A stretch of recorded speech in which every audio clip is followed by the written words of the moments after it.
Welcome to part 3 of The Red Room.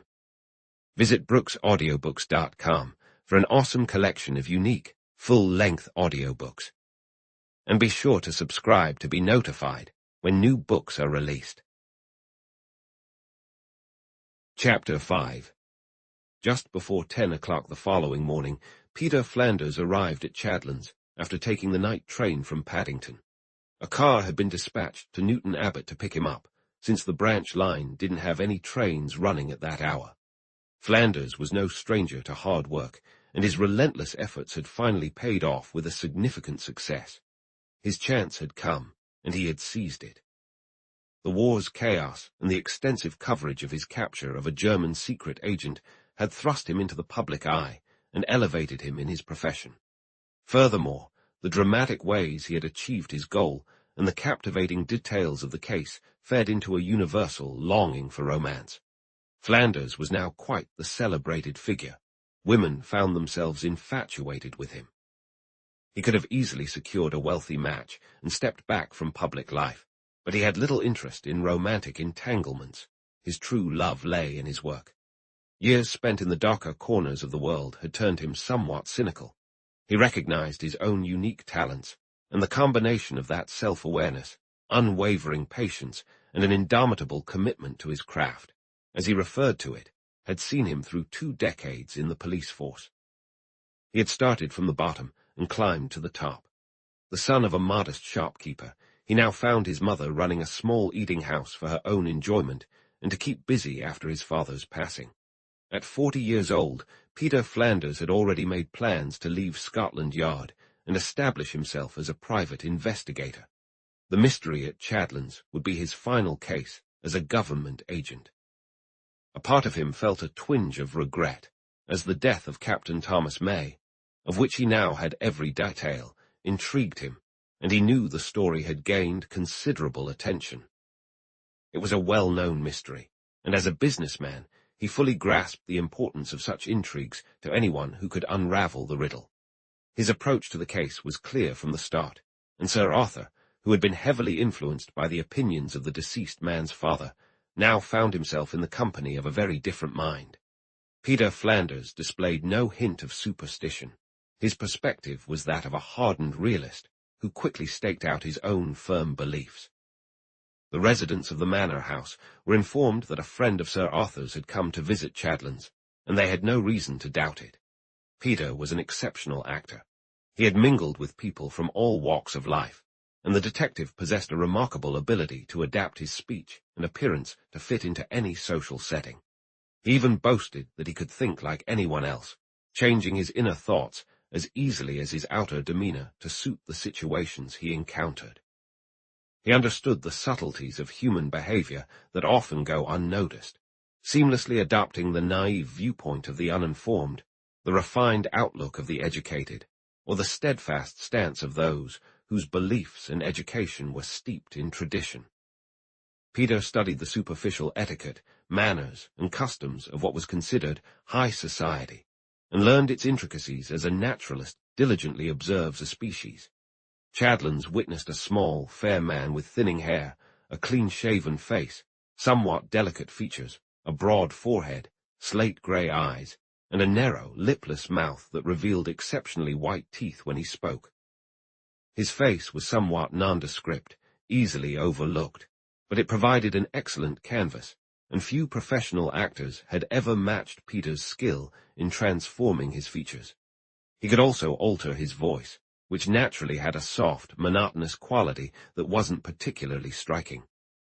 Flanders surprised Sir Arthur with his ordinary looks and youthful demeanor. He appeared a full decade younger than his 40 years. This unremarkable figure was a letdown for Sir Arthur, who had expected someone of such broad renown to display clear signs of greatness. Instead, he encountered a man so diminutive and unassuming that it was hard to picture him as a celebrated Englishman. Even his voice, bland and straightforward, seemed to reinforce the notion of mediocrity. However, Sir Arthur quickly realized that the detective did not underestimate his own worth. He wasn't arrogant, but he exuded confidence and immense determination. From the start, he made a strong impression, causing others to forget about his unremarkable physique. He hardly spoke during breakfast, but he listened intently to the discussion around him. Sir Arthur noticed that Henry Gainsborough, though he spoke rarely, scrutinized Flanders closely, eager to learn more about him. Flanders demonstrated a solid education. His diligent reading and intellectual pursuits, honed through hard work and ambition, far surpassed those of anyone else in the room. The clergyman returned to his familiar ground and reiterated his previous views, which Flanders absorbed with an air of calm understanding that hinted at his quiet surprise. The Witchcraft Act assumes that there can be no real communication between the living and spirits, he remarked in response to a comment. Theodore may immediately seize the opportunity to counter this notion. That's a foolish, outdated assumption, long disproven by real human experiences, he retorted. It's time to cast such blasphemous nonsense aside. I call it blasphemous, because this act ignores the word of God. Outdated laws cause unnecessary suffering, and it's about time these relics from a bygone era were consigned to the dustbin of history. I wholeheartedly agree with you on that point, the detective said, nodding. Henry interjected with a quotation, eager to discover Flanders' thoughts on ghost theories. Goethe once stated that matter cannot exist without spirit, nor spirit without matter. Would you agree with that, Mr. Flanders? Sort of. Matter can definitely exist without spirit. Just try being caught under an avalanche. But I firmly believe that spirit cannot exist without matter. Tyndall asks, divorced from matter, where is life? And no one seems to have an answer. You've misunderstood Goethe, Mr. May insisted. In metaphysics. I have no interest in metaphysics. Trust me, the serious nonsense of metaphysics won't fool a policeman for a second. Playing with words never helped anyone or advanced the cause of truth. For practical reasons, who cares how subjectively true a statement is if it's objectively false? Life is as real as I am. No more, no less. All the metaphysical talk in the world won't stop me from bleeding bright red if I bang my shins against a stone. So you don't believe in the supernatural? Mr. May asked. Absolutely not. How fascinating. And how, if I may inquire, do you cope with the gaping void that such a denial must leave in your life? I've never felt such a void. I've been a skeptic since my youth. Sure, those raised in superstition might feel a temporary emptiness when reason finally prevails and they break free, but the wonders of nature, human achievements, and the needs of those who suffer, those should fill any emptiness for a sensible person. If those are your views, you'll fail here, the clergyman stated confidently. Why do you believe that? Because you're confronting facts that can't be explained in material terms. They are supernatural or supernormal, if you prefer. One world at a time seems like a wise approach to me, Flanders replied. Let's fully explore the possibilities of this world first, sir. They have already been fully explored. Only one simple, straightforward question remains for you to answer. Do you believe in a world beyond this one or not? In the endless suffering or endless joy of men and women after death? If you wish to complicate the issue like that, you're free to do so. As a Christian, I can't argue against it. The challenge for the rationalist is this. How does he overlook the deep-seated and universal belief that there is life after death? Is that hopeful assurance simply a coincidence, even in the minds of the most primitive people? How did the indigenous peoples come to hold such an expectation? My answer encompasses the entire question from my perspective, Flanders replied. The savages derived their concept of duality from natural phenomena they couldn't explain, dreams, shadows cast on the ground, reflections in water, the flash of lightning and the rumble of thunder, the echo of their own voices bouncing off cliffs. These elements gave rise to their superstitions. Ignorance bred fear, and fear in turn created gods and demons, shaped by the forces of nature.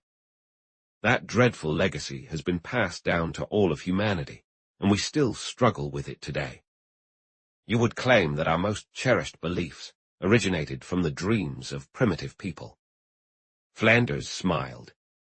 It is indeed true. And we also understand that dreams are often the product of indigestion. Early humans didn't have the art of cooking mastered, so their stomachs likely had to endure much discomfort. I suppose we owe a fair amount of our treasured nonsense to their bear steaks and wolf chops. Noticing the clergyman's fiery eyes, Sir Arthur decided to change the topic, while Theodore May, observing his concern, held back a scathing retort. However, he lost all hope in the detective from that moment on, and mentally vowed to challenge such loathed modern beliefs whenever he could. After breakfast, Mr. Flanders requested a private meeting with the master of Chadlands, and spent 2 hours in his study, carefully reviewing the case from the start. He asked a range of questions about the guests from the recent house party, and eventually suggested that Henry Gainsborough join them. "I'd like to hear what happened that night between you and Captain May," he said. When Henry arrived, he recounted his experience. As he spoke, Flanders observed him, realizing that the vague suspicions that had begun to solidify in his mind lacked any true basis.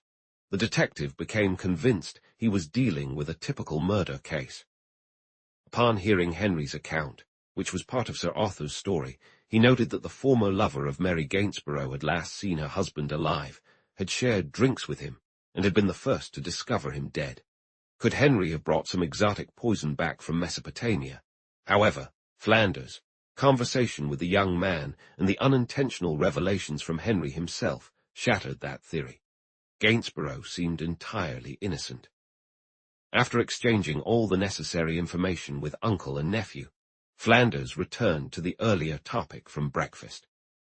"You must understand that I firmly believe there is a tangible and physical explanation for this unfortunate incident," he asserted.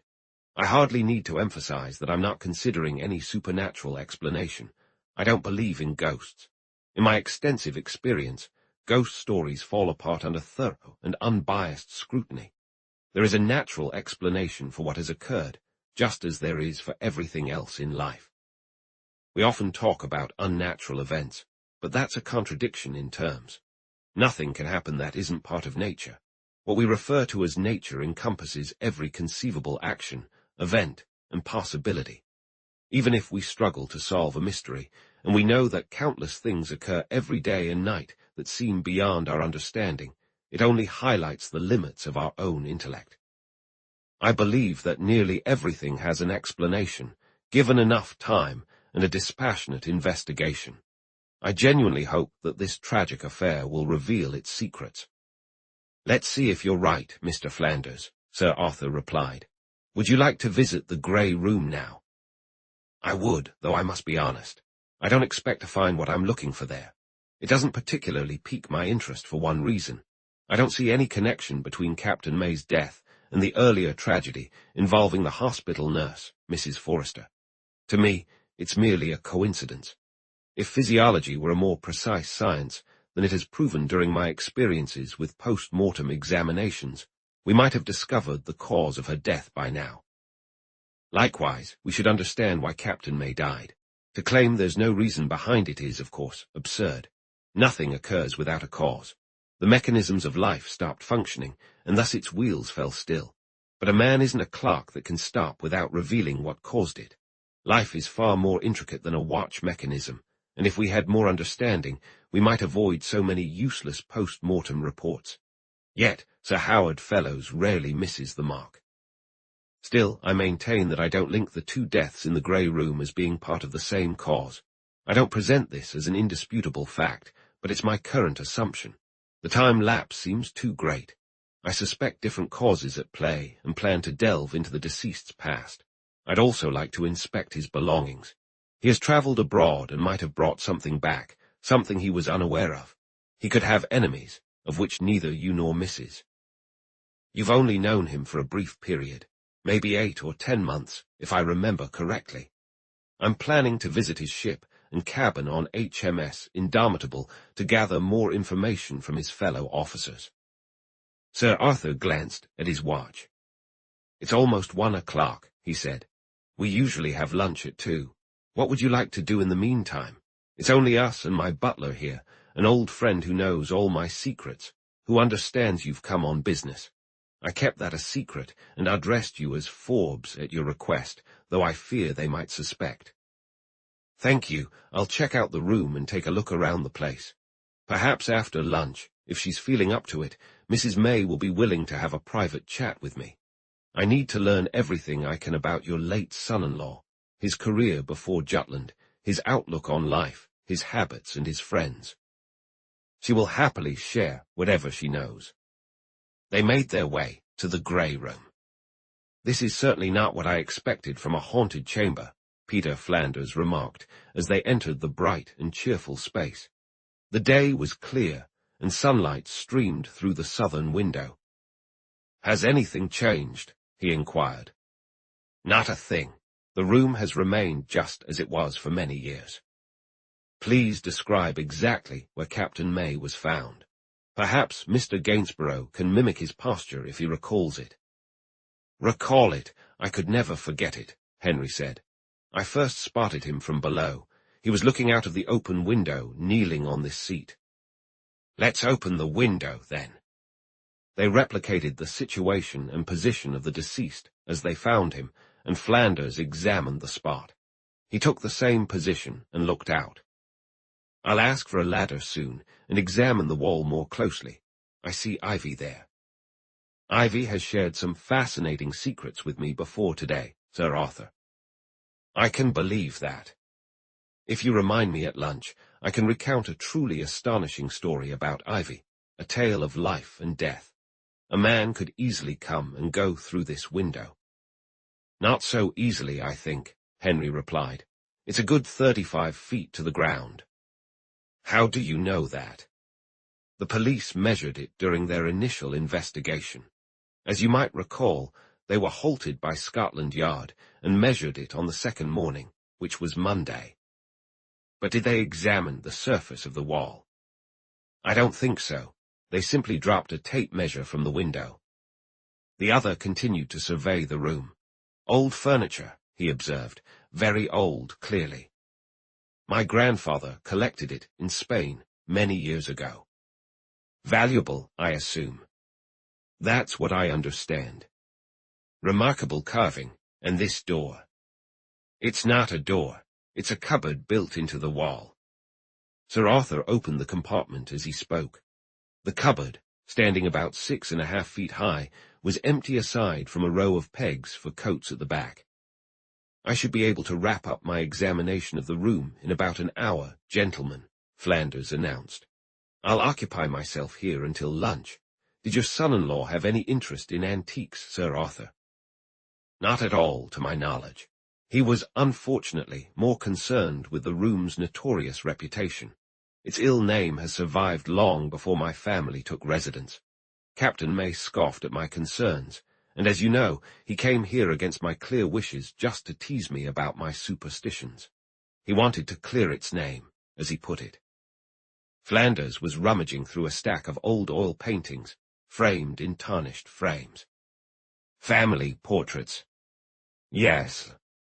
"Did you harbor suspicions about the room yourself, Sir Arthur?" "After Nurse Forrester's death, I did. Before that, I didn't. However, I didn't dismiss the old tales completely. I simply respected them." "Did anyone else ever spend the night here after the lady's death?" "No one." "I'm quite certain of that.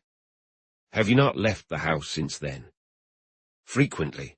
I usually spend March, April, and May traveling through France or Italy. However, the house is never closed, and my staff is accountable to me. The room remains locked, and when I'm not here, my butler, Abraham Caldwell, holds the key. He shares my concerns about the grey room." The detective nodded, standing in the center of the room with his hands in his pockets. "It's a curious phenomenon, the power of superstition," he remarked. "It seems to thrive in the dark, especially when ghosts are involved. What some gullible folks refer to as the powers of darkness. But have you ever wondered why spiritualists always operate in the dark? To make their work simpler, I suppose, and to help the spirits. And themselves. But why is nighttime considered sacred for apparitions and supernatural occurrences? Tradition links them to those hours. Spiritualists claim it's easier for spirits to manifest in the dark due to their material nature. That's when we have the most credible reports of their appearances. Exactly. It's also when human energy is at its lowest and reasoning is at its weakest. Darkness can have a peculiar and stifling effect on many people's minds. I've taken advantage of that more than once. I once solved a notorious crime by the rather blunt method of impersonating the victim, a murdered woman, and appearing to the killer at night in front of a hidden witness. But spirits are in decline. This current surge of superstition and the booming business of those in the occult are direct products of the war. They're all profiteers, crystal gazers, mediums, fortune-tellers, and the like. They're having quite a field day. We punish the petty criminals, yet we don't penalize the fools who flock to see them. If it were up to me, anyone who visits a modern witch or wizard should serve 6 months in a lower category prison. Fools should face consequences for their foolishness more often. But education tends to cast these matters into the shadows of ignorance and mental immaturity. Ghosts cannot endure the light of understanding any more than they can thrive in daylight. You certainly have strong opinions, Mr. Flanders. Not usually on this topic, Sir Arthur Gainsborough. I've seen too much from those who practice it. Metaphysics is largely at fault. You'll find that physics, in its strength, is far more merciful than metaphysics, which is weak. Sir Arthur looked at Flanders with growing dislike. Although he spoke softly, there was something mocking and irritating in his certainty. You should discuss this with Mr. May, who had breakfast with us. I think he would argue the opposite viewpoint quite easily. Clergymen never seem to struggle with such debates, at least not in my experience. Arguing with them is futile because we can never find common ground. What is the good Reverend's theory? He believes that the room is home to an invisible, conscious presence that has been allowed to exert physical powers contrary to human life. He's cautious, you see, and won't say whether this entity is inherently good or evil. But it has certainly done harm, hasn't it? Harm from our perspective. Yet, since the Supreme Creator fashioned this being just as he made us, Mr. May contends that we cannot definitively label its actions as evil except from a human point of view. And how is he related to Captain Thomas May? He is his father. Peter Flanders fell silent for a moment, then spoke again. Have you noticed how many clergymen's children end up in the Navy, or the Merchant Marine? I haven't. They do tend to go that route. Sir Arthur's dislike for the detective intensified. We will leave you now, he said. You can find me in my study if you need me. That bell connects to the servants.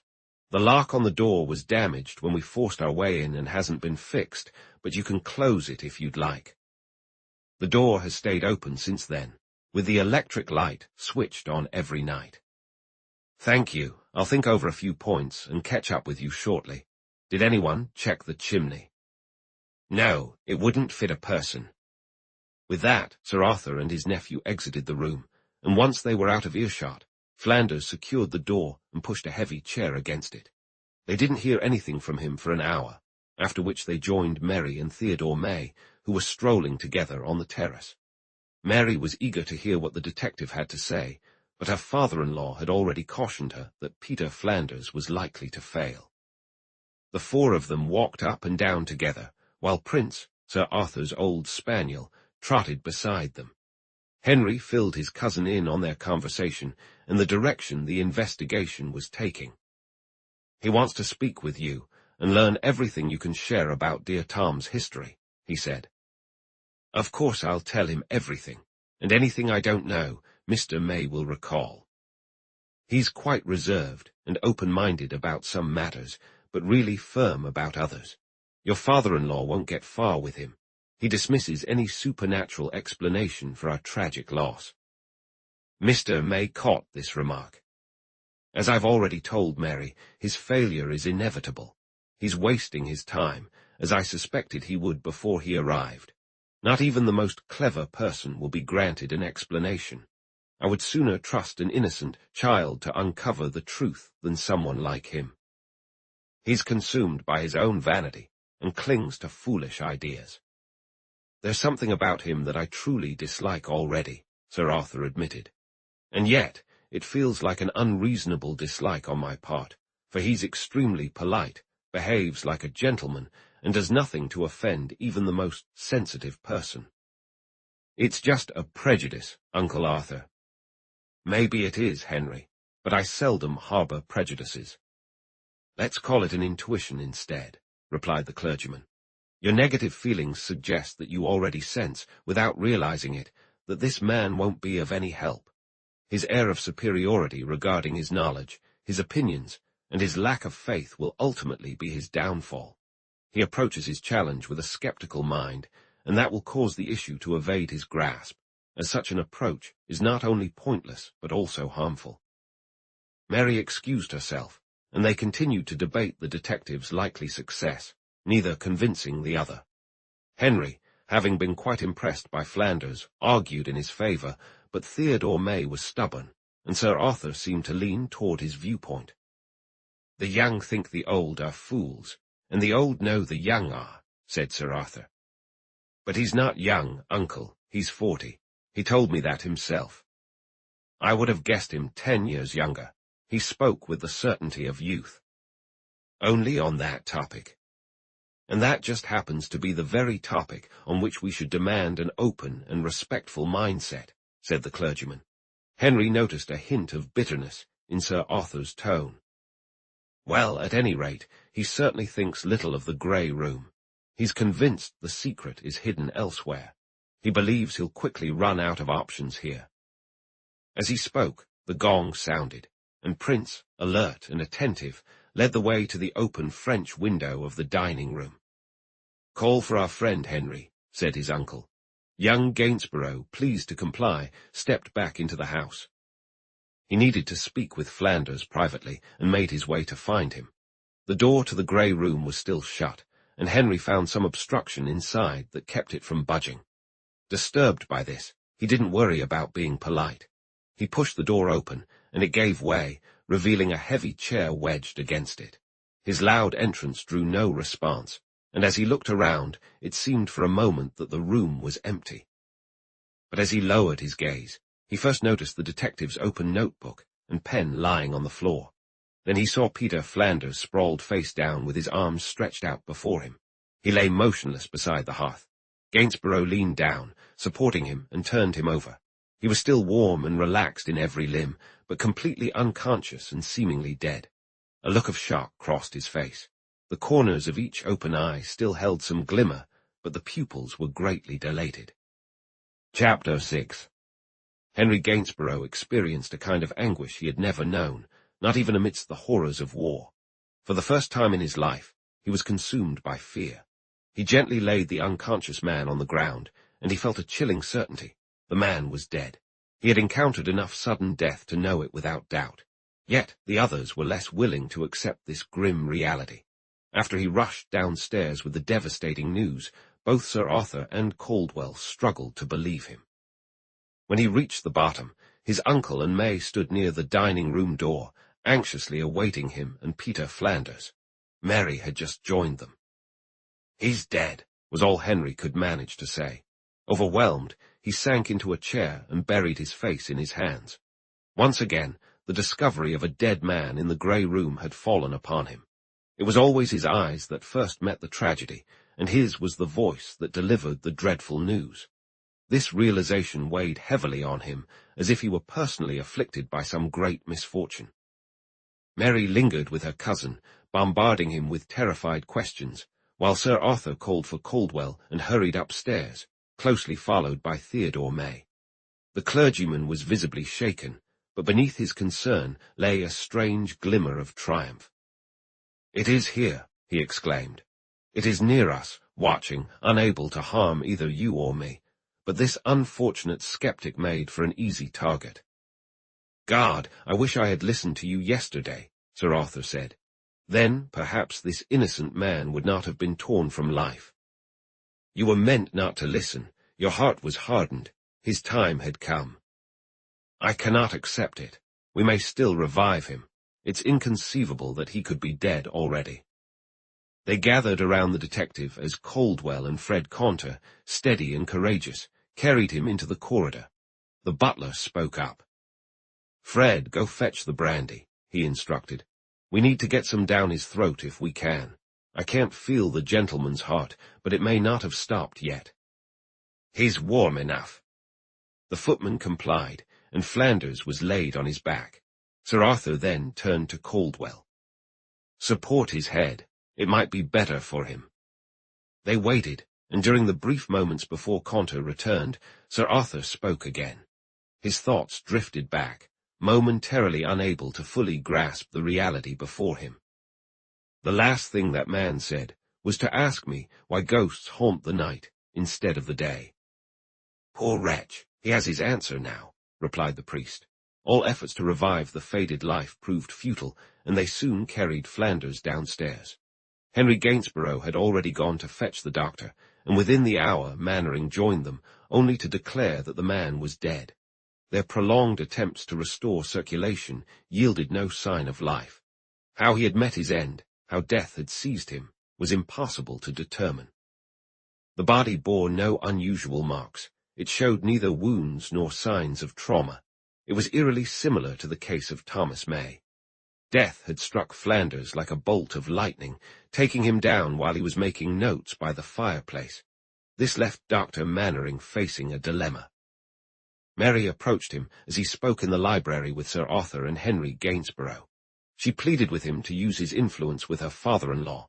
They had forgotten Theodore May while they hastily discussed what telegrams to send. Now they learned that Mr. May was in the grey room and refused to leave. "He is very agitated," she said.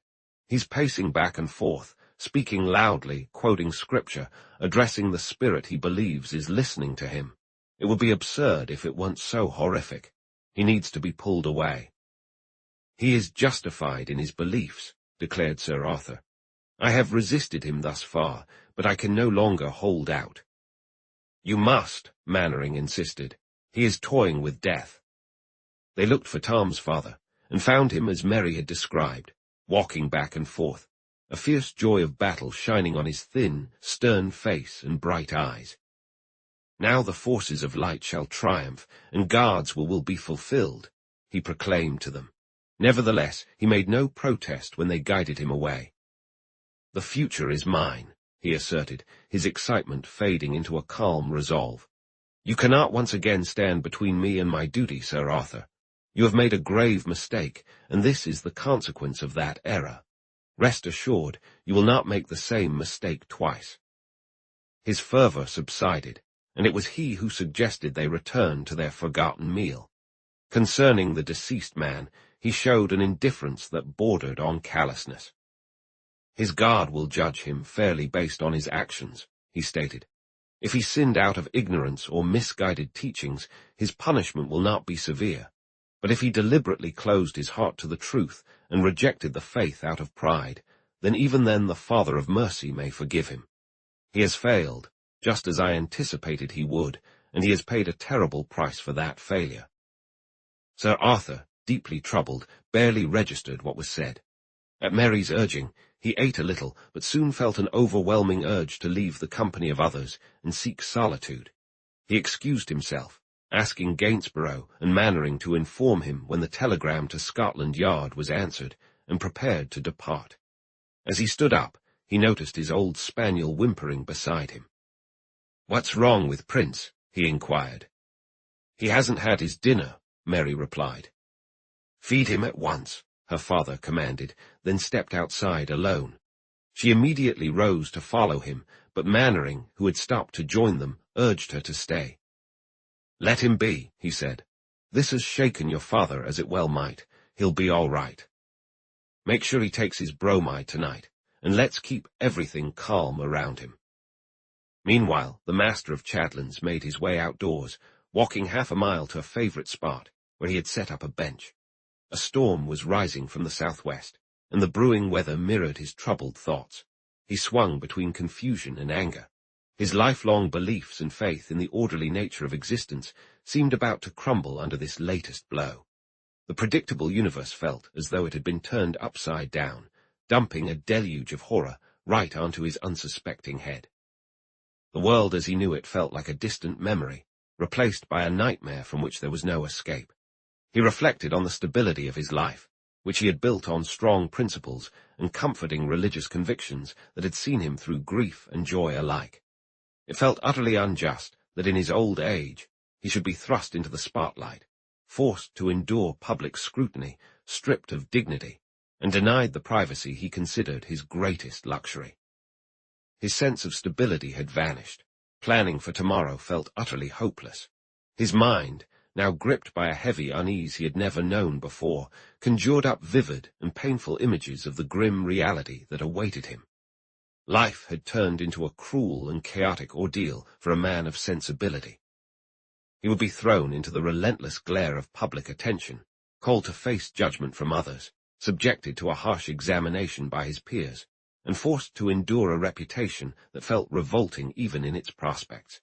Indeed, Sir Arthur's straightforward mind was consumed by these overwhelming thoughts, causing him much distress that he might have avoided had he managed to restrain himself. Though he had courage, it would not be needed in the face of such personal dread. He sat there, staring blankly at a parade of dreadful and shameful events that his mind insisted would unfold. So preoccupied was he with the uncertain future that for a moment he entirely lost sight of the present. He returned to his thoughts, feeling the shock of fresh realization as he remembered that Peter Flanders, a man known across Europe, had just died in his home. Yet he struggled to comprehend this new tragedy. He had barely processed the loss of his son-in-law, often finding himself expecting Tom's familiar footsteps and cheerful voice. It was still hard for him to believe that such vibrant life was now ended, that Tom's infectious laughter would never again brighten the world. But now the weight of this second loss seemed to deepen his anguish over the first. He lingered on the memory of his departed son-in-law, lost in thought long before he could return to the events of that day. Then a realization struck him. Though simple, it felt significant to Sir Arthur. Tom May and Peter Flanders had undoubtedly fallen victim to the same mysterious force. He knew he had to remember this. After some contemplation, he resolved that if he wanted to maintain his sanity, he must place his faith and trust in God. Theodore May had once remarked that extraordinary occurrences sometimes tested a man's faith, and he was surely correct. From that moment on, the old man decided he would stand firmly alongside the priest in support of the supernatural. He went even further and criticized his own skepticism, believing it had cost the world a precious life. Of course, he realized, he could not be held accountable for that in any investigation.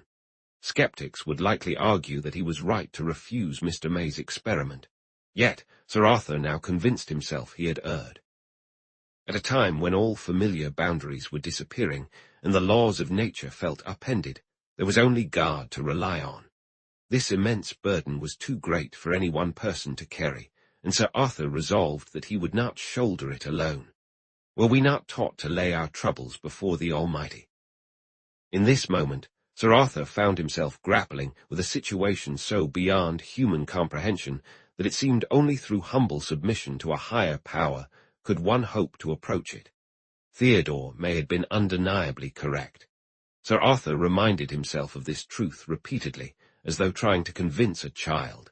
He soon turned his focus to the details. The mysterious entity, which they had agreed could only manifest at night in the grey room, had proven to be just as powerful in the glaring light of day. But why would it be any different?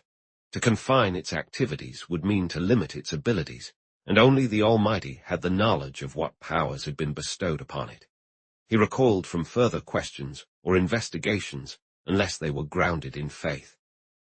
He had come to the firm belief that no rational explanation could be found for the events that had transpired in the grey room, and he was convinced that only through the channels of Christian faith could he hope to restore peace to himself or his home. Thoughts of the present slipped away, and he found himself reflecting on the past, particularly on his wife. She had awakened in him a love for travel beyond his native shores. Prior to their marriage, he had barely ventured beyond England, save for occasional yachting trips with friends and fleeting glimpses of Mediterranean ports. He remembered with deep gratitude the experiences she had opened up for him. They had journeyed around the world together, and he felt enriched by the memories they had created. Lost in his thoughts, he didn't notice Mary approaching him with her old dog snoozing by his feet. She handed him a coat and umbrella as the approaching storm loomed ominously with rain-filled clouds. With reluctance, he returned to the moment at hand. A telegram had arrived from London instructing Dr. Mannering to use the nearest telephone for direct communication. However, the doctor had gone to Newton Abbot, and nothing could be done until he returned. Unaware of what weighed heavily on Sir Arthur's mind, Mary urged him to leave Chadlands immediately. "Hand the place over to the police and take me with you," she insisted. "Staying here will lead to nothing good, and after this, it's clear the authorities won't rest until they conduct a much deeper investigation than what has been done so far. They'll see this disaster as a challenge." "I would gladly go," he replied. "I would sincerely prefer to avoid what looms over me. It was awful enough when your beloved husband passed away. Now will become the center of attention for half of England. Every instinct tells me to escape, but that's clearly impossible, even if I were allowed to do so. The police are bound to suspect everyone under my roof, including myself. These dreadful events have taken place in my home, and I must face the consequences and confront what that means. No Gainsborough has ever fled from his duty, no matter how uncomfortable it may be. The death of such a prominent man in his field will undoubtedly draw significant attention, and, as you said, pose a direct challenge to the authorities he served. They will resent this second tragedy, and with good reason. The poor man, though I can't claim to have admired him, was a force for good in the world, dedicating his unique talents to solving crimes and punishing criminals. A truly noble pursuit, despite how painful it is to think about." They were seated in the library now, and Henry Gainsborough addressed his uncle, glancing towards the window as he awaited the arrival of the doctor's car. "Most likely they'll want to tear the place apart. They will have no mercy on the walls and foundations, just as they won't have any for us. They can save themselves that trouble, and you can set aside your worries," stated Theodore May, who had just joined them. "It's unlikely they'll arrive before tomorrow." "It's clear what they're going to think," young Gainsborough said, "and how they'll react. And even if we wanted to, there's no way to stop them. I imagine they'll come up with a theory. They'll believe that Mr. Flanders, left alone in that room, was actually closing in on those responsible for Tom's death. They'll think he unexpectedly crossed paths with the culprit, and that the killer, sensing danger, resorted to the same unknown method of murder as before. They might picture a hidden madman lurking here, known only to a select few of us. They might even suspect a homicidal lunatic among me, my uncle, Caldwell, or anyone else. They'll definitely look for a straightforward explanation and dismiss any notion of the supernatural." The clergyman objected, but Henry wasn't ready to revisit that argument. "I have as much right to my views as you do to yours," he insisted, "and I firmly believe this is the work of a man." At that moment, Mary announced that Mannering's car was coming into view. The library windows faced west, giving a clear sight of the main driveway where the doctor's little hooded car sped along like a dead leaf caught in a whirlwind. But it wasn't alone. A hospital motor ambulance trailed behind it. Before long, they learned some curious news, which turned the house first into a flurry of activity and then back to quiet again. Mannering had spent half an hour on the phone with London, receiving instructions that left him baffled by their implications. For a moment, he hesitated to speak in front of Mary. Then he bluntly asked her to step out for a while. "Here's the situation," he said once she was gone. "They're clinging to a ridiculous idea over in London, but the facts will soon set them straight. Surely I recognize death when I see it. Yet, a divisional surgeon or some other medical official has ordered me to transport this poor fellow's body to London tonight. Every precaution must be taken, warmth and air applied, and so forth. It's clear they believe that since life seems to flow so easily in the grey room, without leaving a mark or injury, either life hasn't returned at all, or perhaps science has the ability to revive it. In a way, this reflects on me, as if it were possible for me to confuse death with merely suspended animation. but I must follow orders.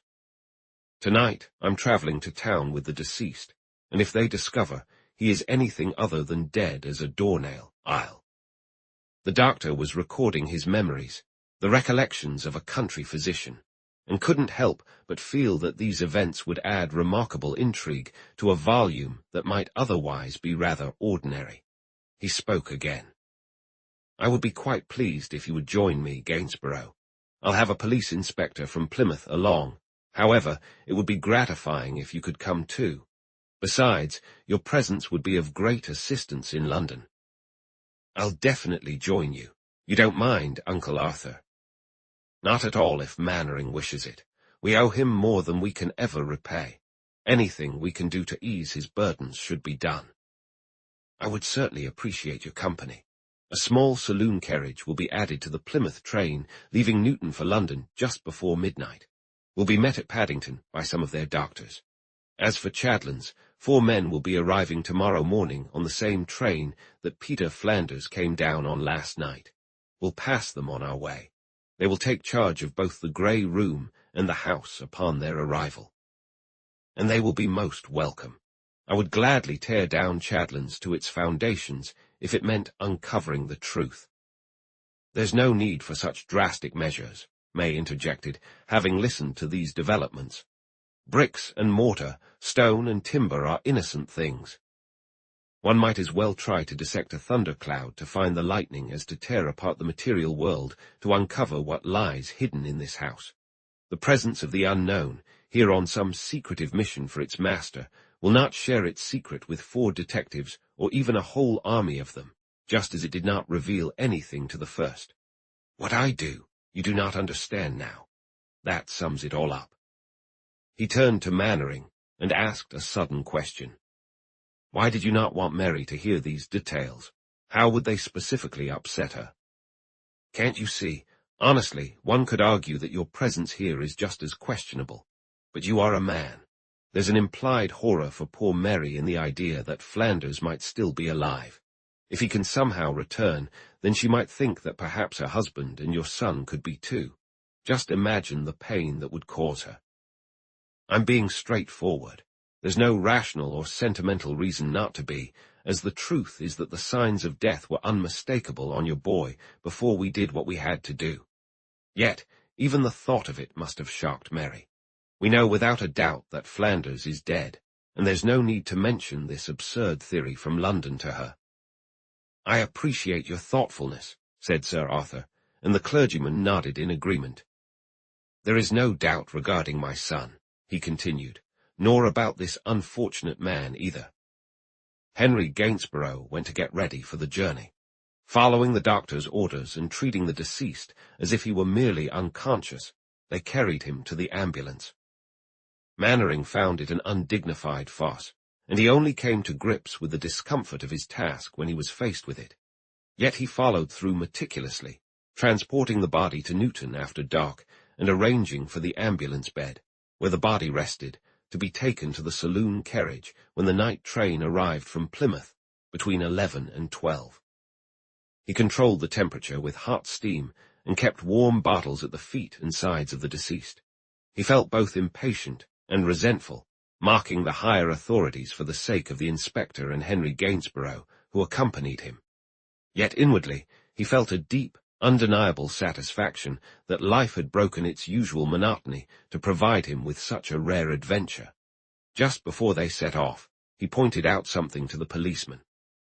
"You'll notice," he said with a smirk, "that even with the heat we're instructed to use on this poor man, rigor mortis has already set in. Whether the authorities back in London see that as clear evidence of death, I couldn't say. Perhaps they don't. I might just be out of touch." Neither Mannering nor Gainsborough had given much thought to those left behind at Chadlands. The unusual nature of their mission consumed their minds, and it wasn't until the early hours, as they sat with their hands in their pockets while the train chugged steadily through the darkness and storm, that the younger man brought up his cousin. "I just hope those old men won't push Mary around tonight," he said. "I meant to ask you to give Uncle Arthur a heads-up. May isn't quite right in my opinion, and now that you're out of the picture, he'll probably try to convince Sir Arthur about that awful room." Mannering perked up at this. "Are you saying he actually intends to take a chance after everything that's happened?" "You forget. Your day been so packed that you've overlooked what went down." "I haven't forgotten, Gainsborough. Mary pleaded with me to confront the man. I managed to calm him down, and he actually came to his lunch. He must have reconsidered since then and realized he was flirting with danger. 'Not a chance. The future is mine,' that's what he said, which means he'll be trying to access the grey room alone tonight. I wish to heaven you made this clearer before we left. Surely we can trust Sir Arthur. He understands the significance of this, even if that superstitious fool does not." "I hate to trouble you," Henry replied, "but looking back, I'm not so sure we can trust my uncle. He has been rather out of sorts today, and who could blame him? Events like this can upend a person's life and leave them perplexed. He's quite shaken and seems to have lost his grasp on reality. The harshness of what's happening may lead him to retreat into delusions." "You can't mean he'll allow May to enter that room tonight?" "I hope not. He was quite resolute last night when the clergyman insisted on it. In fact, he had me stand watch to ensure it didn't happen. But since Flanders met his end in broad daylight, I think my uncle has weakened considerably, and I won't be there to intervene." "This concern comes too late," the other replied. "If harm has befallen them, it's already done. We can only hope they've maintained some semblance of sanity amidst the chaos." "That's why I fear they might be pressuring Mary," Gainsborough said. "She would certainly oppose her father-in-law's wishes. But in this scenario, her opinion won't matter. She won't be able to sway him if Sir Arthur turns against her." "Let not entertain such irrational thoughts. We'll send a telegraph the moment we can to check if everything is all right." The storm lashed rain against the side of the carriage. It was a notorious tempest that battered the south of England from Land's End to the North Foreland. The ferocity of the wind broke their concentration. "I wonder how we remain upright on the tracks," Mannering said. "This must be a 50-knot gale, if I'm not mistaken." "I can't stop thinking about the trees at Chadlands," the other remarked.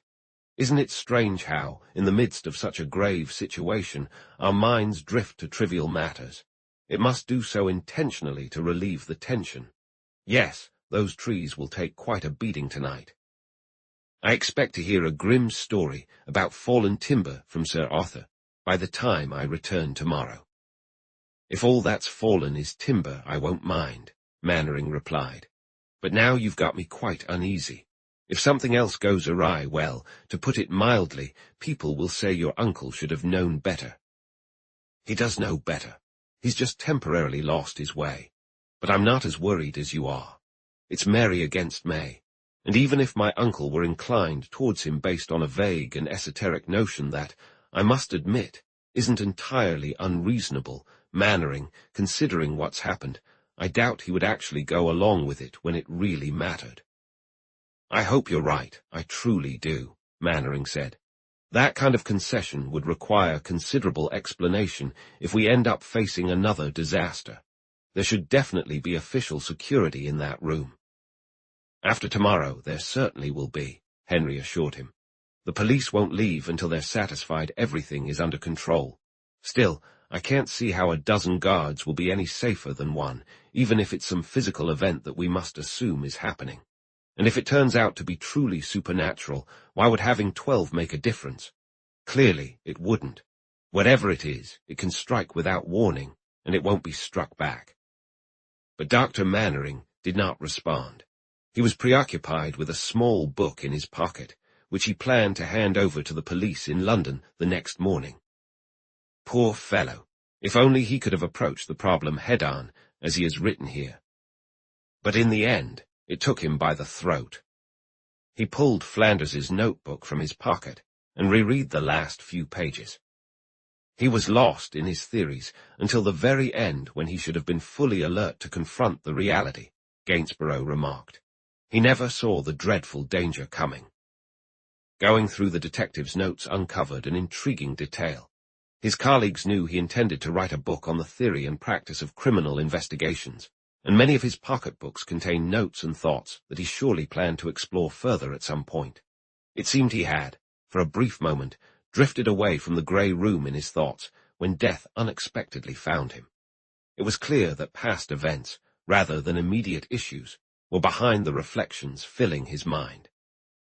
He had not been focused on the tangible phenomena before him when he died, but was lost in personal musings sparked by his previous experiences. "Elimination holds the key to success," he had written. "Use your full intellect and spare no effort to remove any matter from each case that doesn't pertain directly to the actual problem. More often than not, the solution is straightforward, and the moment you let side issues muddy the waters, even allowing for philosophical reasoning, the outcome will be bewildering, and every step will complicate the problem further.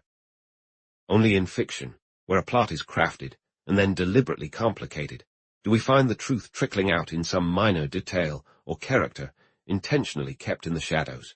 It's the art of weaving detective stories. But in reality, one must wrestle with the problem right from the start. Deception is overwhelmingly the domain of the criminal and far too little the concern of the investigator. And if you can sneak into a case undetected, your chances of success multiply significantly. It is rare, however, to begin without anyone being aware of it, and the Scotland Yard of the future will operate under circumstances quite different from today. The detective's tasks should be facilitated rather than complicated. No one should know who is investigating a case. The law enforcement officials ought to remain disguised, blending in with the people connected to the crime, appearing as something other than what they truly are. At this point, Flanders's thoughts came to a halt. There were some earlier notes regarding trivial incidents in the grey room and a rough sketch of its layout, but nothing more. He had clearly, for the moment, distanced himself from his surroundings, simply thinking with a pen in hand on a piece of paper when he passed away.